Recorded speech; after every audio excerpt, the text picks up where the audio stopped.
কি ব্যাপার, এই ঘুম থেকে উঠে সাত সকালে কি করতেছো? তুমি কি সেলাই করতেছো এটা?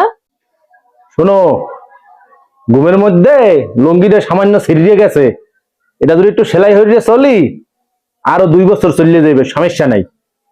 এই যে এইটা সুন্দর করে সেলাই করতে আছি। ও আল্লাহ, অকি কও তুমি এই লুঙ্গি পরতেছো গত 5 বছর ধইরা? এই লুঙ্গির রং তো গেছে গেছে, সুতো তো মনে হয় পচি গেছে। কি কও তুমি? একটা লুঙ্গি যদি 10 বছর পরা না যায়, টাইনে টুন্নে তো মনে করো কমপক্ষে 800 বছর পরতে হইবে। তুমি বোঝো না এই লুঙ্গির কিছু হইছে? এখনো খালি একটু সেলাই হয়ে লুঙ্গো পরো তুমি কিপটার ঘরে কিপটা। আচ্ছা শোনো, এখন বাসায় বাজার নাই, চাল শেষ হয়ে গেছে, তুমি বাজারে গিয়ে চাল কিনে নিয়ে আসো আর সবজি কিছু কিনে নিয়ে আসো। কি কও মাতারি, হেন্না গোনা 2 কেজি চাউল কিনলাম। চাউলের কেজি কত তুমি জানো? 80 টাকা চাউলের কেজি। অতে দরকার নাই আডার রুটি বানাইতে আসো, আডার রুটি বানাও, দুপুরে গেলে দুজনে রুটি খেয়েছে।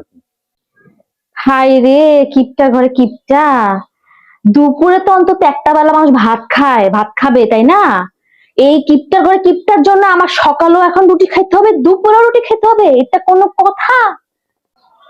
কি কও মাতারি, বেবাককে ভাত খাইলে কি তোমারও ভাত খাইতে হইবে? কোনো মাতারি ভাত ভাত খাইও না, রুটি খাবা, সেহন থাকবা, শরীরের মধ্যে বাত রোগ ব্যাধি কম হইবে।